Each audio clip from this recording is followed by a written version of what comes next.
This is integration by parts. It's the anti-product rule to go along with our anti-chain rule from integration by substitution. And today we're going to review it. We're going to cover all of its quirks and features, and we're also going to address some concerns we may have about this new technique. All right, let's look at each of these concerns. We talked about the basic maneuvers in integration by parts in the previous video. So this time we want to first address this. What can we do if we know we're going to have multiple parts? We're going to have to do the parts process multiple times. One thing to notice is that when we started off with, let's deal with the multiple parts issue. Let's scroll and deal with the multiple parts issue.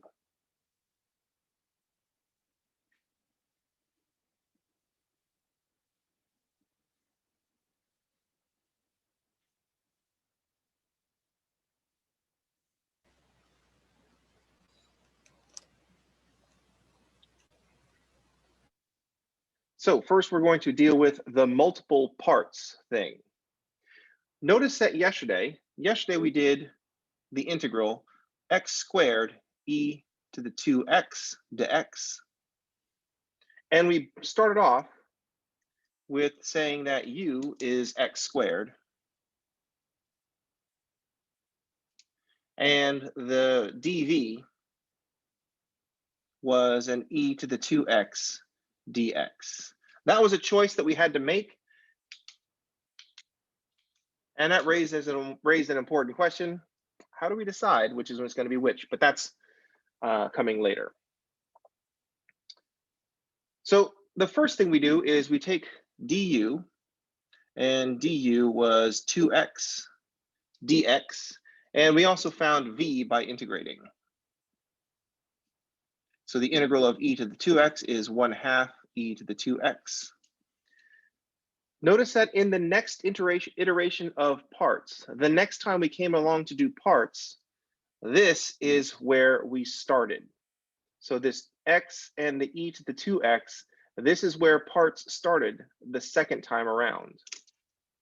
So we want to notice that these, except for the constant multiples, here's where the second iteration of parts started.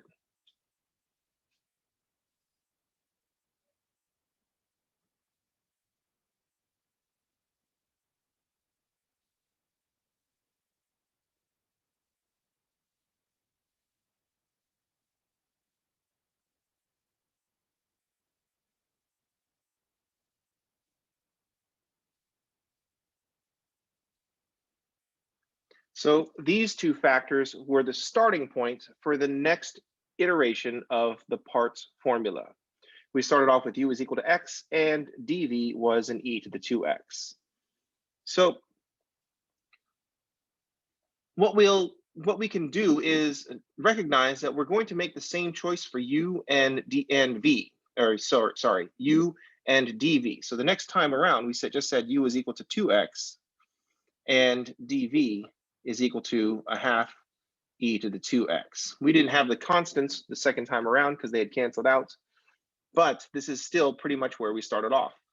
And then du would have been 2 dx, and v would have just been another 1/2 e to the 2x.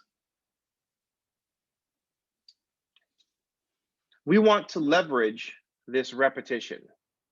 So we're going to build a method that takes care of the iterative part all at once. So instead of just saying this is uv minus the integral of v times du, we're going to look at v times du, and we're just going to call the du the u, and the v is going to be the dv. We're just going to reset the whole process. So it's going to look like uv minus another copy of uv minus the integral of v times du. This is just us using parts again.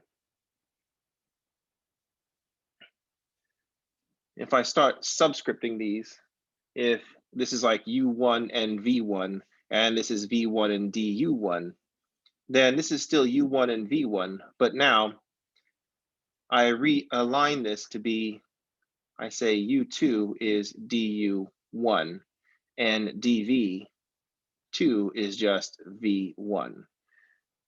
And then these are all my 2's. And then we're just going to keep on going. The reason that we want to organize this and keep in mind is that these parentheses show up. We're going to have to subtract the whole second part's formula. We have to subtract the whole thing. And so this negative is going to get distributed. So those are the observations. We're subtracting a sum, so we're going to have to distribute the negative.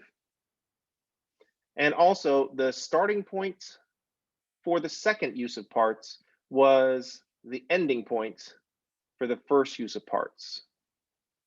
So here's our shortcut. Here's the things to observe.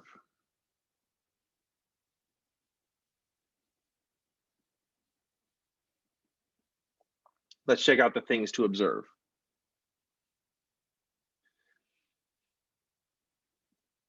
The starting point for the second use of parts is the end of the first use of parts.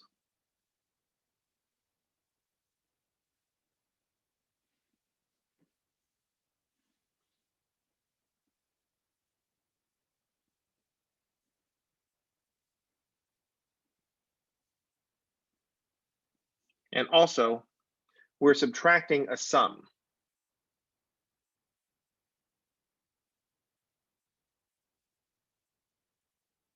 So we're going to need the distributive property.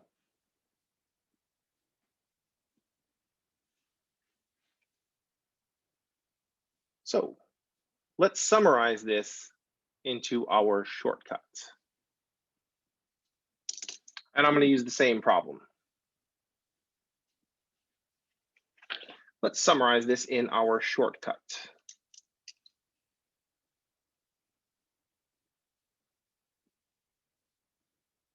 I'm still want to integrate x squared e to the 2x dx.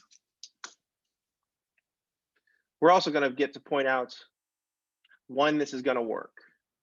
We decide that u is going to be x squared and dv is going to be e to the 2x. Once again, we'll talk about how we make this decision. What we're going to notice is that x squared gets smaller when we differentiate it. That's the key thing that's going to go on with this shortcut. X squared will differentiate down to 0. So that's what we want to notice, that x squared will differentiate down to 0.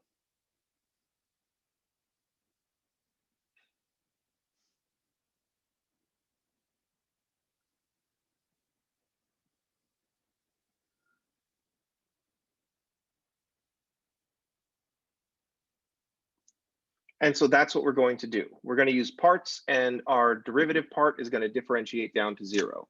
So instead of just stopping at du is equal to 2x and v is a half e to the 2x, we're going to differentiate the u column all the way down to 0.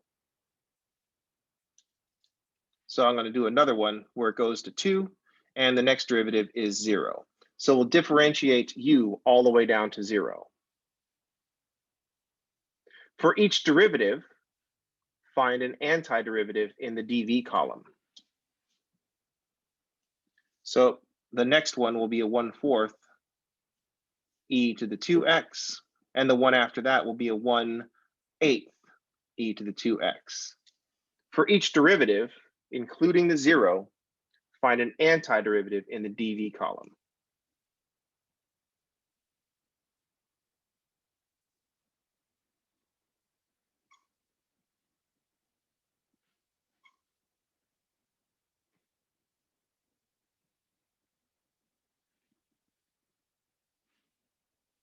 For each derivative in the u column, including the 0, find an antiderivative in the dv column.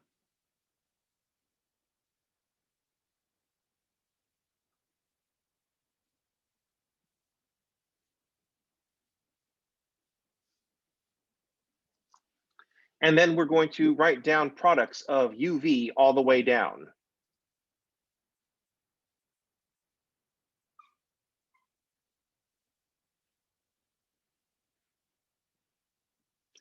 we're just going to UV our way all the way down. So we're going to make products along diagonals. So we're going to make products along diagonals.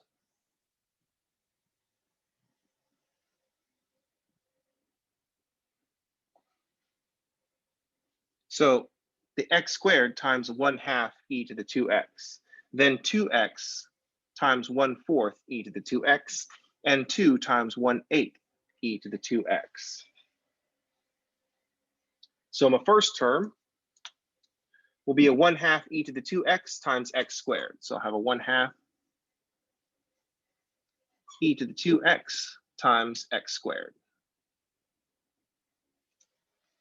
My next term is going to be a 2x times 1/4 e to the 2x. So I have a 1/4 x e to the 2x, and it's 2x. So the 2x is the du column, 1/4 e to the 2x is the dv column. Then I'll have 2 times 1/8 e to the 2x. So 2 times 1/8 e to the 2x.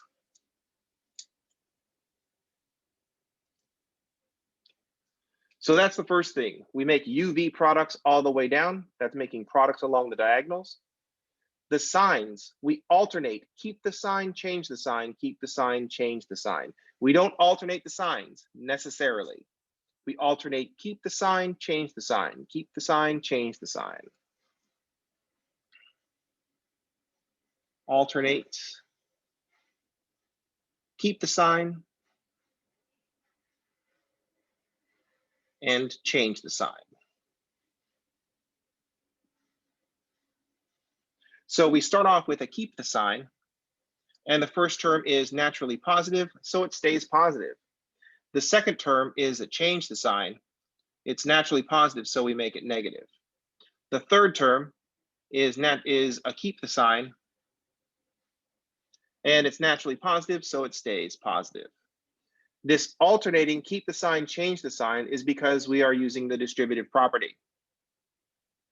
UV all the way down is because the end of the first parts is the start of the second parts. Alternating the sign, keep the sign, change the sign is the distributive part, because we're UV minus the integral, minus the difference between UV and the integral of V times du.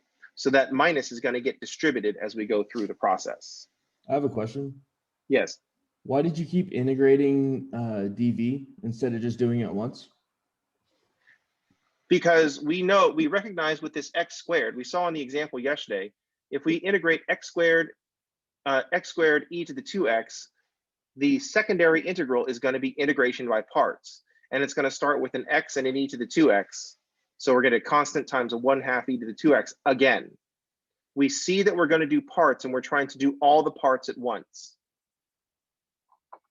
So we're looking for a shortcut to the problem that we did yesterday, where we had to do the parts formula again. And instead of having to, we're just doing all the subsequent parts that are going to show up all at once. And so now we can just simplify our expression up here by simplifying the fraction. So we'll have a 1/2 x squared e to the 2x minus a 1/2 x e to the 2x plus 1/4 e to the 2x plus c. And this is the same thing that we had yesterday. Professor, I have a question. Yeah. Where it says du equals 2x, you've got a line that leads down to 1/4 e to the x. Is that supposed to be c? Yes. Oh. That stands for keep the sign, and then the c stands for change the sign. Got it. Okay, thank you. That's the distributive property that we have to keep in mind. So keep the sign, change the sign because of the distributive property. UV all the way down because the end of the first parts is the start of the second parts. Got it. Thank you. Now keep in mind, this only works because one of our parts differentiates down to 0.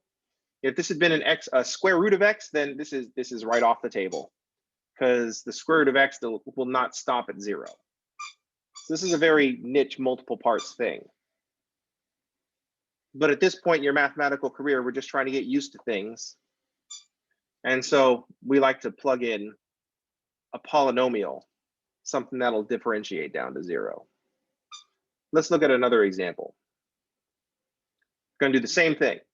We're going to start, we're going to differentiate down to 0. For each derivative, we're going to find an antiderivative.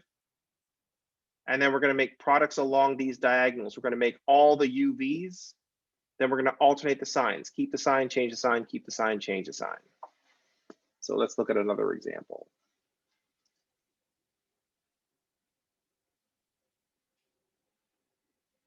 So let's suppose we have, I'm going to push it up 1, and we're also going to go with cosine of 2x to x. So I've made 2 changes.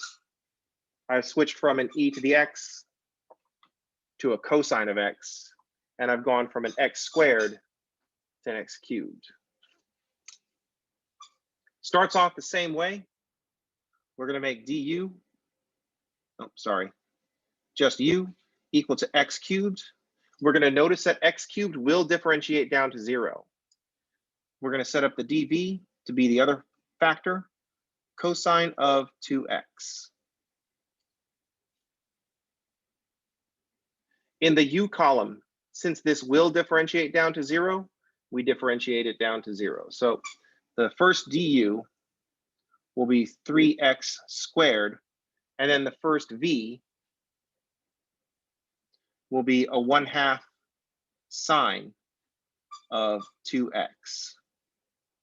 Derivative of sine is cosine. That's why the negative is going to show up on the next step.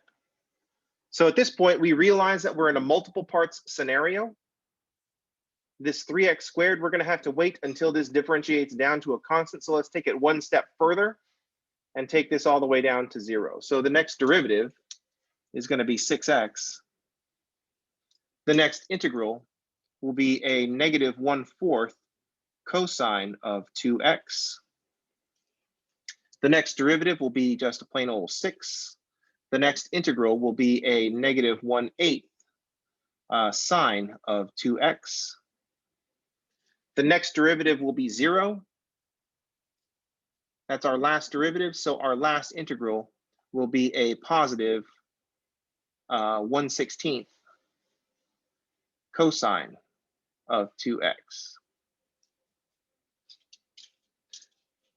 If the u column will differentiate down to 0, then differentiate it down to 0. Integrate in the dv column for each of your derivatives.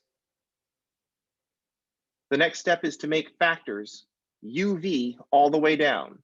So the x cubed times the v. Then 3x squared will be multiplied by the minus 1/4, 6x times a negative 1/8, and then the 6 times the 1/16. So let's first build the terms. We have 4 terms in this one. So x cubed 1/2 sine of x squared, that's going to be my first term. X cubed, sine of 2x.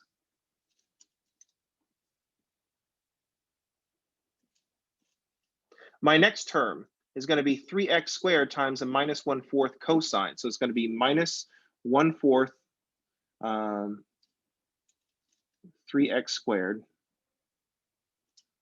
1/4 cosine of 2x. The next term is going to be minus 6/8x sine of 2x minus 6/8x sine of 2x.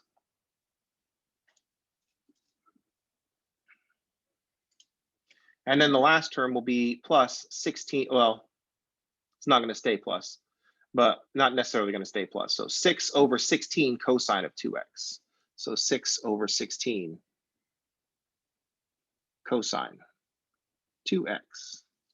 The nice thing is we don't have a secondary integral. We took care of all the in-between integrals. We've made the products uv all the way down. Then we have to remember the distributive property. So the first factor gets to keep its sign, keep the sign. It was naturally positive, so it stays positive. The next factor is to change the sign. It starts off negative and it's in the change column, so I make it positive. The third factor, or sorry, the third term keeps the sign. It's negative, it stays negative. And the fourth factor is it changed the sign. It was positive, so now it's negative. That's the distributive property because we're stacking up uv minus the integral of v du. uv minus the integral of uv minus the integral of uv minus the integral, and so on. Then all that's left is to clean up our fractions. 3/4 can stay 3/4. 6/8 should become 3/4. 6/16 will become 3/8.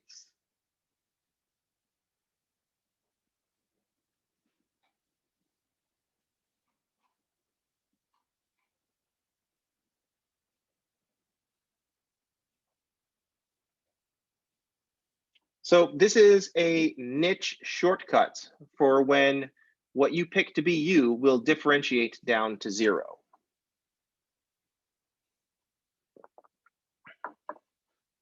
Any questions? This keeps us from having to restart the parts process. Because if we just said u dv and then du and v and set up parts then, on the secondary integral, we would have to set up parts a second time, where u is going to be x squared and dv is going to be a sine of 2x. It's going to have to do the whole thing again. Then we're going to find the secondary integral is once again a parts problem where we have to set up an x and a sine and a cosine of 2x. Then the secondary integral will be down to just a cosine of 2x with some constants. This process will keep track of all those secondary integrals and just doing multiple parts. And we'll keep track of multiple parts all at once. So our final answer, for which I ran out of space, our final answer is going to be 1/2 x cubed sine of 2x plus 3/4 x squared cosine of 2x minus 3/4, because we're simplifying the fractions, x times the sine of 2x minus 3/8 cosine of 2x plus c.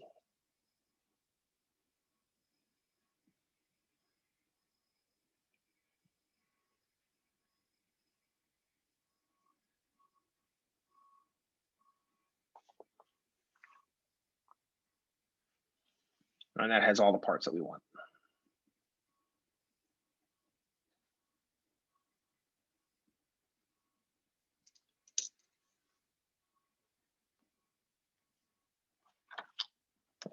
Page 3.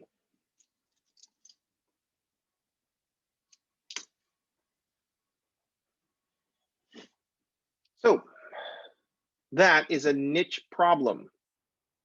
It shows up a lot when you're learning parts because it happens to be useful, but it is a niche problem. It's kind of like back in algebra. In algebra, you learn to factor polynomials. Because you were learning to factor polynomials, most of the polynomials you came across were factorable. But most of the polynomials you encounter in the wild are not factorable. And so you get this skewed view of how likely it is a polynomial is going to be factorable. Because you spend a lot of time looking at a skewed set of data. And then so you just start believing that skewed set of data. Most of the polynomials you've encountered in your life are factorable because we chose them so that you could practice factoring. Out in the real world, most of the polynomials, if you just wrote down a polynomial, even with integer coefficients at random, it's not likely to be factorable.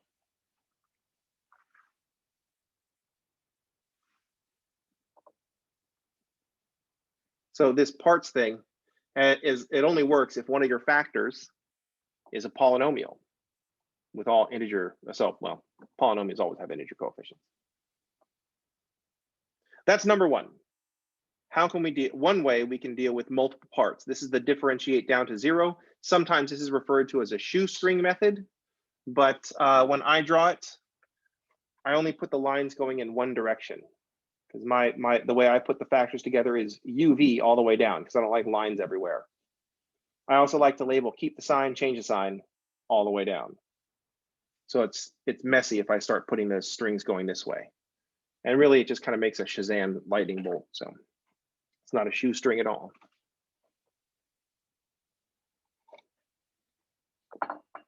That's number one of our concerns. Is there a shortcut to dealing with multiple parts?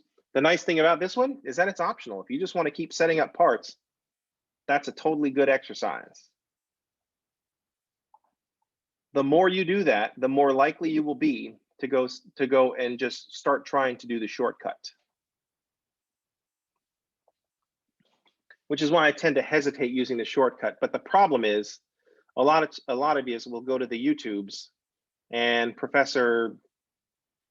was about to say Professor X, but he doesn't teach math. He teaches like history and stuff.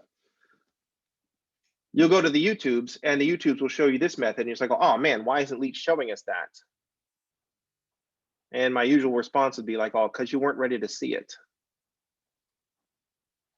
And then in typical martial arts movie fashion, it's like, oh no, I'm ready. Then you go to battle the big boss and then you lose. But then you look at the running time, it's like, oh, it's still early in the movie.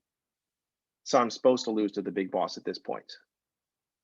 So now I have to go and have my training. I have to find the hidden master and then go have my training montage. You know what I mean? Let's look at the next concern. How do we decide which factor is U and which factor is DV? How do we decide?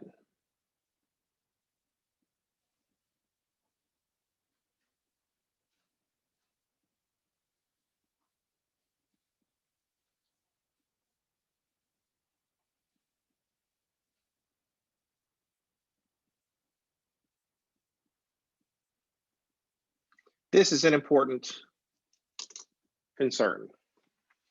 How do we decide which factor is U and which factor is DV? Because all these parts problems have started off with a choice. It's a choice that I had been making for you, and some of you haven't even noticed that there was a choice yet. But there is a choice. How do we decide which factor is U and which factor is DV? Now, there are some mnemonic devices for making this decision, and there are some methods that you can use for making this decision, all of which are terrible ideas. Not because they don't work, but because they're trying to program you as if you were some kind of computer, but you're better than that. You're a human being. You don't need a complicated algorithm to make your decisions.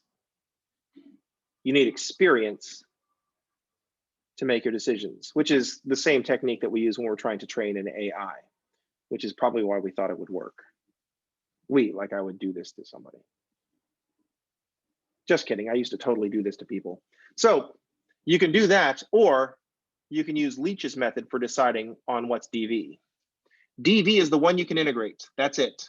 DV is the one you can integrate.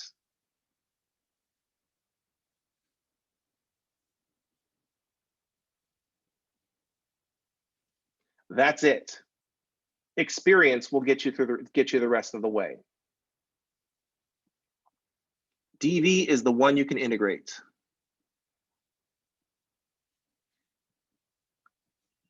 If you're wondering what I mean by experience gets you the rest of the way, I'll add the one thing onto this. That makes it 2. It's twice as much. I don't like it to be that much, but so my number 1 rule is that DV is the one you can integrate. Number 2 rule, if we need a number 2, don't make things worse. These are Leach's rules for how to make this decision. Don't make things worse.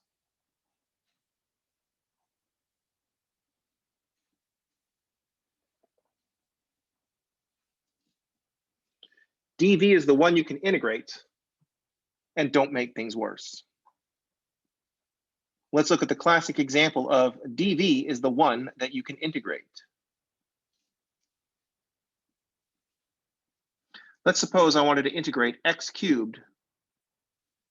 Right now you're thinking, aha, I'll use my multiple parts problem. But then I write this, natural log of x. And right now, because we still haven't encountered the big boss yet, you're like, oh, no problem. I will use multiple parts technique because that's how you win the battle with the x cubed. And this is when they do a close-up on the boss's face and he just goes, because he knows he's going to win. Because you're coming at him with the multiple parts, you're going to differentiate the x cubed down to 0, but it's going to stop right at the beginning. Because if you try this, if you try u equals x cubed and dv is equal to natural log of x, it's already over. This parts process is already over because you do not know what the antiderivative of natural log of x is. Some of you might. Does anybody know the antiderivative of natural log of x? Now, notice I said the antiderivative of natural log of x. If you're thinking 1 over x, that's the derivative of natural log of x. So right now, we're already stopped.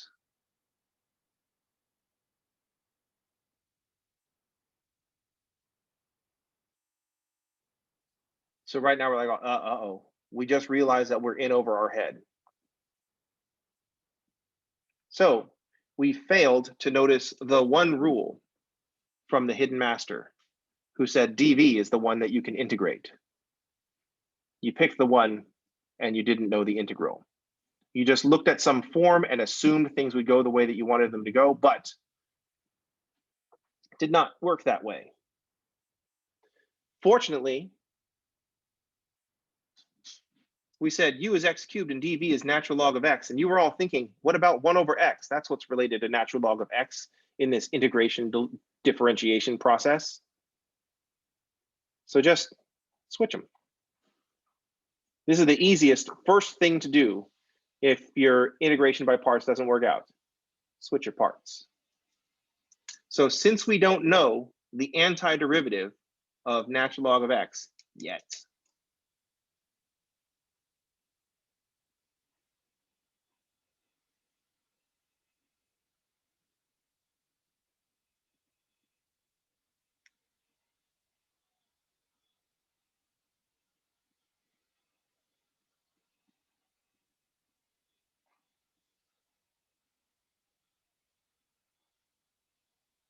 we'll switch the parts.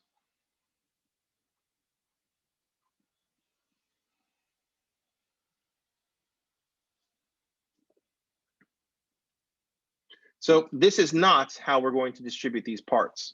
We're going to switch the parts. I'm going to say u is natural log of x because the rule is dv has to be something that you can integrate. I can integrate x cubed, so we'll do that. Let's see what happens. So right now you're thinking, man, aren't things going to get worse? Du is 1 over x, and v is 1/4 x to the 4th. And right now you're thinking, I'm going to quit because it looks like I just made things worse. But did we? But did we? So I don't want to sound super cheesy in my head, but I say it every single time. So I have only myself to blame. So now I'm going to put things into the parts formula and something really cool is going to happen. So I have this 1/4 x to the 4th times natural log of x. So I'm going to write it in a decent order. No, actually, this is a good order. 1/4 x to the 4th times the natural log of x minus the integral of 1/4 x to the 4th times 1 over x dx.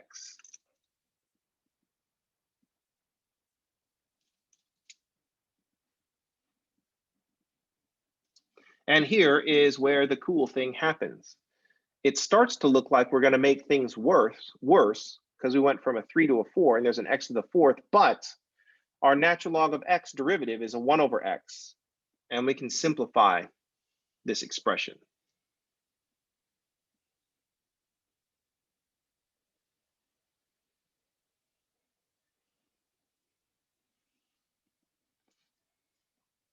We can cancel out an x, and so our first term stays the same. We have a 1/4 x to the 4th natural log of x minus a 1/4 x to the third dx.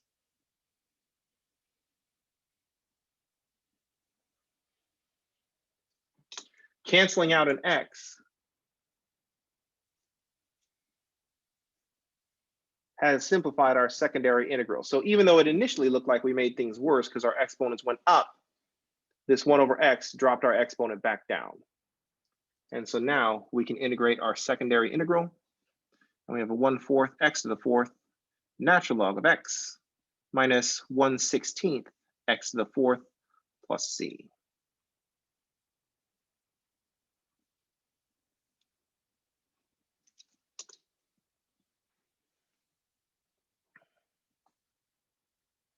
Any questions?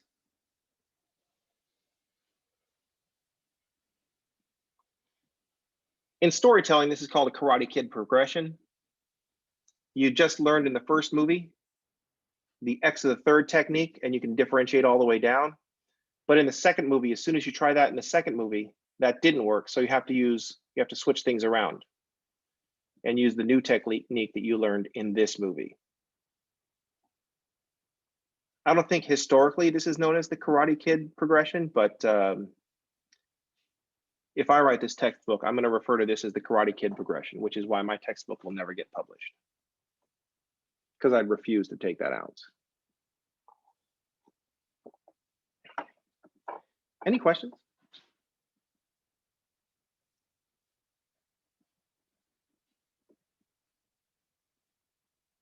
If you haven't seen it, there's a recut of the Karate Kid trailer that absolutely casts Daniel as the bully.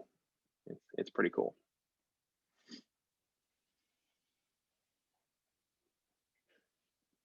And if you watched Karate Kid and you have not watched Cobra Kai, you absolutely have to watch Cobra Kai.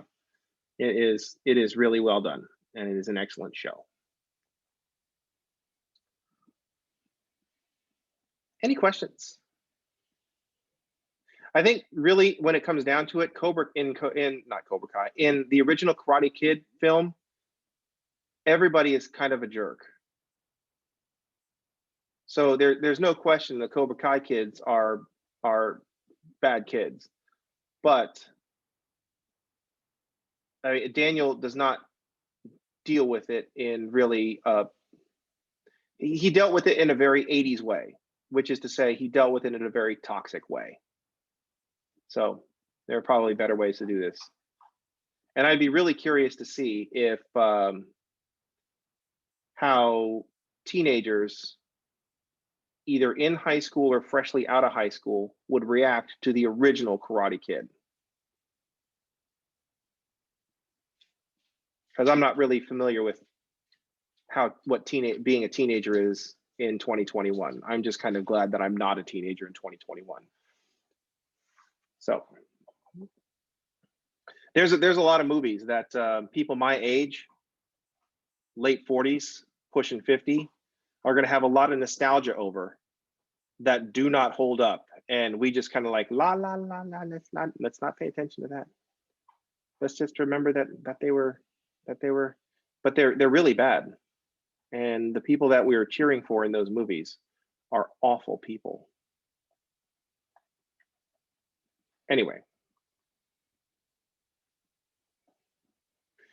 So there's a section 7.02 homework, which is all integration by parts. There are 2 new integration by substitution quizzes up on the old Canvas.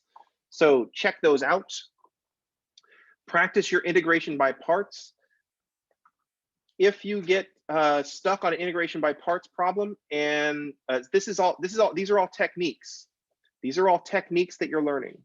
So even if you get the problem right, if the problem didn't just come automatically, you need to do that problem over again. You need to do problems more than one time. Don't fear the person that has practiced 1,000 punches one time. Fear the person that has practiced one punch 1,000 times. I think I'm supposed to go 10,000, but I didn't want to multiply by a factor of 10. 1,000 is a lot of anything. All right, so go ahead, question? I just have a question for quiz number 3. Like I did the second attempt, but it was like after the due date. That's okay? Or Yeah, that's fine. oh, okay. They're still Thank you available so for corrections. Oh, thank you so much. All right, start practicing your integration by parts. There's some problems on the homework to choose from. And then maybe later on this week, we will go over some of the homework problems. There's not much later on this week to go. There's only one more day. So we might get to some homework problems tomorrow, but I think I have some more stuff to say about combining in substitution and parts. I noticed Anyway. you had the due dates on the holidays. Is that going to stick? I just had to pick a day. So due dates are due dates. We're not physically turning things in, so it doesn't matter when the due dates are. It's just a suggestion anyway. Any other questions? Do we have class on Monday? No class on Friday, no class on Monday. So it's 4-day weekend coming up. Okay, thank you. So I know there's homework that's technically due on Monday, but you'll still be able to access the homework afterwards. All right. That's going to do it for today. I will see y'all on tomorrow. Thanks for playing.